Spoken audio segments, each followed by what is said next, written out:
ஓம் ஸ்ரீ குருபியோ நமக. ஓம் ஸ்ரீ மகாபெரியவா சரணம். டிசம்பர் 21ஆம் தேதி ஞாயிற்றுக்கிழமை நாளைய தினம் அமாவாசை முடிந்து வரக்கூடிய 3ஆம் பிறை சந்திர தரிசனம். நிலைவாசலை இப்ப நாம சொல்லக்கூடிய இந்த பொருட்களை வைத்து நீங்க பூஜை செய்யறதால அதிரடி பணவரவு ஏற்படும். மின்னல் வேகத்தில் செல்வம் சேரும். அது என்ன வழிபாட்டு முறைன்னு பார்க்கறதுக்கு முன்னாடி நம்மளோட வீடியோஸை இப்போதான் நீங்கள் ஃபர்ஸ்ட் டைம் பார்க்குறீங்கன்னா மறக்காமல் சப்ஸ்கிரைப் பண்ணிக்கோங்க. தொடர்ந்து இது மாதிரி அப்டேட் தெரிஞ்சுக்கிறதுக்கு பக்கத்தில் நோட்டிஃபிகேஷன் பெல்லை கிளிக் பண்ணி ஆல் அப்படிங்கிறத செலக்ட் பண்ணிக்கோங்க. இப்போ என்னென்ன பொருட்களை வைத்து என்ன மாதிரி வழிபாடு செய்ய போகிறோம் அப்படிங்கிற பற்றி தெளிவாக தெரிஞ்சுக்கலாம். மார்கழி மாதம் அப்படிங்கிறதே சிறப்பு தான். மார்கழி மாதத்தை தேவர்கள் அவங்களோட இறை வழிபாட்டுக்கு ஒதுக்கக்கூடிய பிரம்ம முகூர்த்த நேரமாக எடுத்துப்பாங்க. அதாவது தேவர்களுக்கு இது அதிகாலை பொழுது. இந்த மாதத்துல வரக்கூடிய எல்லா நாட்களும் விசேஷம்தான்.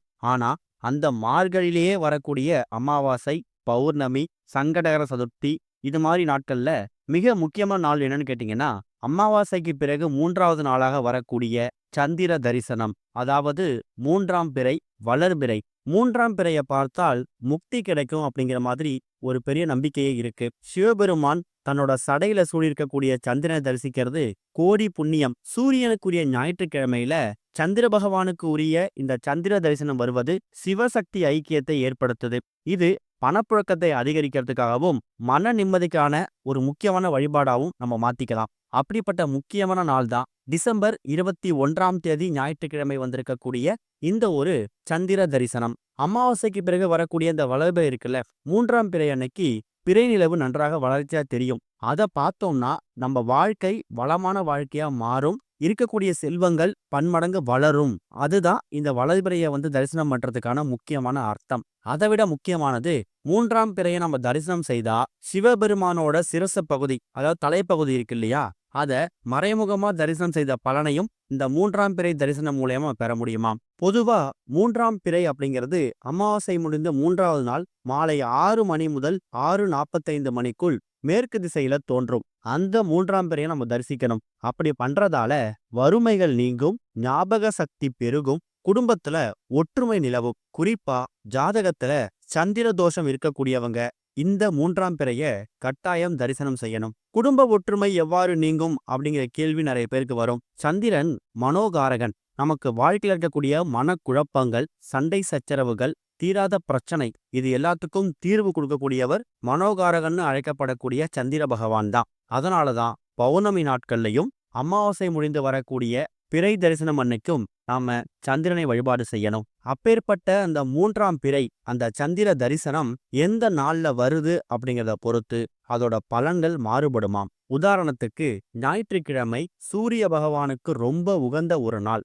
அந்த நாள்ல ஒரே ஒரு கைப்பிடி அளவு கோதுமையும் ஒரே ஒரு சில்லறை நாணயமும் வைத்து நீங்க பண்ணக்கூடிய இந்த வழிபாடு பலவிதமான மாற்றங்களை உங்க குடும்பத்துல ஏற்படுத்தும். கோதுமையோட ரகசியம் பல பேருக்கு தெரிஞ்சிருக்கும். கோதுமை சூரிய பகவானுக்கு உரிய தானியம். ஞாயிற்றுக்கிழமையில வரக்கூடிய இந்த ஒரு 3ஆம் பிறை அப்ப நிலைவாசல்ல கோதுமையை வைக்கிறது உங்க வீட்டுக்குள்ள எதிர்மறை சக்திகள் வராம தடுத்து மகாலட்சுமியை வரவேற்கக்கூடிய அற்புதமான ஒரு செயல். சில்லறை நாணயம் அப்படிங்கிறது பொதுவாவே குபேர அம்சம் கொண்டது. தானியமும் நாணயமும் சேரும்போது அது அட்சய பாத்திரத்துக்கு நிகரான ஒரு பலனை ஏற்படுத்தும். 3ஆம் பிறை அன்னைக்கு டிசம்பர் 21ஆம் தேதி ஞாயிற்றுக்கிழமை மாலை நேரத்துல வீட்டை சுத்தம் செய்து நிலைவாசல்ல மஞ்சள் குங்குமம் பொட்டு வைத்து முடிந்தா பூக்களும் வைக்கலாம். சின்னதா ஒரு தட்டு எடுத்துக்கிட்டாலும் சரி, இல்லனா ஏதாவது ஒரு இலை, வசீகரத்தன்மை அதிகம் இருக்கக்கூடிய வெற்றிலை, அப்படின்னா முருகனுக்கு ரொம்ப உகந்த செம்பருத்தி இலை, இந்த 2 இலைகள்ல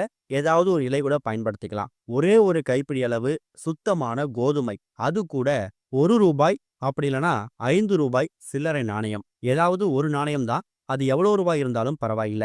சரி, முதல்ல இதை எப்படி தயார் செய்யணும்? வீட்டோட பூஜை அறையில சந்திர தரிசனம் அப்படிங்கிறது மாலை 6 மணிலேருந்து 6:45 வரைக்கும் இருக்கு இல்லையா.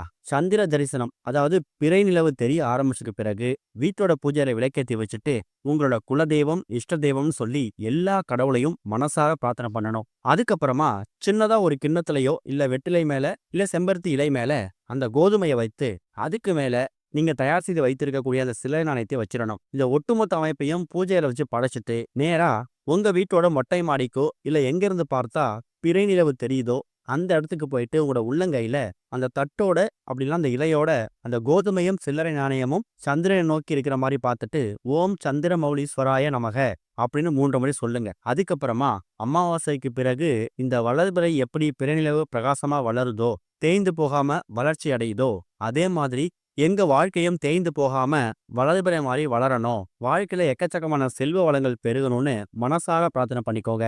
அதுக்கப்புறமா அந்த ஒட்டுமொத்த அமைப்பை எடுத்துட்டு வந்து உங்க வீட்டோட நிலைவாசல்ல வைக்கணும். நிலைவாசலை எந்த பக்கம் வைக்கணும்னா வலதுபுறம். அதாவது வீட்டுக்குள்ள போகும்போது வலதுபுறம் கிடையாது. வீட்ல இருந்து வெளியே பாக்குறீங்கல்ல, பார்க்கக்கூடிய இடத்துல உங்களோட வலதுபுறம் அந்த இலை மேலேயோ தட்டு மேலேயோ கோதுமையை வைத்து அது மேல சில்லறை நாணயத்தை வைத்து வலதுபுறம் வச்சிடுங்க.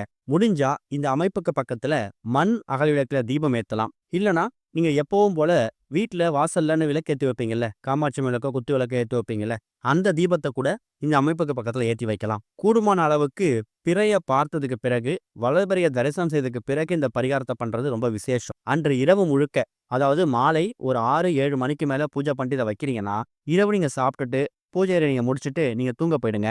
மறுநாள் காலையில திங்கட்கிழமை, ஞாயிற்றுக்கிழமை இரவுல இருந்து திங்கட்கிழமை அதிகாலை வரைக்கும் அந்த 3ஆம் பிறை தெரியக்கூடிய அந்த நேரம் வரைக்கும் இந்த ஒட்டுமொத்த அமைப்பும் உங்க வீட்டோட நிலைவாசல்ல பத்திரமா இருக்கும். மறுநாள் அதிகாலை எழுந்ததுக்கு அப்புறமா எப்படி பார்த்தாலும் மார்கழி மாதத்துக்காக நீங்க வாசல் தெளித்து கோலம் போடுறதுக்காக சுத்தம் பண்ணுவீங்கல்ல, அப்ப அந்த கோதுமையையும் சில்லறை நாணயத்தையும் எடுத்து பூஜையில வச்சுட்டு நீங்க உங்க வீட்டெல்லாம் சுத்தப்படுத்திக்கோங்க. பூஜை பண்ணக்கூடிய அந்த நேரம், அதாவது மறுநாள் 3ஆம் பிறை முடிந்து திங்கட்கிழமை வருது இல்லையா, அன்றைய தினம் அந்த கோதுமையை மட்டும் சின்னதா ஒரு மூட்டையிலையோ இல்ல ஒரு கவர்லயோ போட்டு பூஜை அறையில வச்சுக்கலாம். அந்த சில்லறை நாணயத்தை மட்டும் செலவு பண்ணாம உங்க வீட்டோட பீரோ, லாக்கர், கல்லாப்பெட்டி, தொழில் செய்யக்கூடிய இடங்கள்ல பத்திரப்படுத்திக்கோங்க.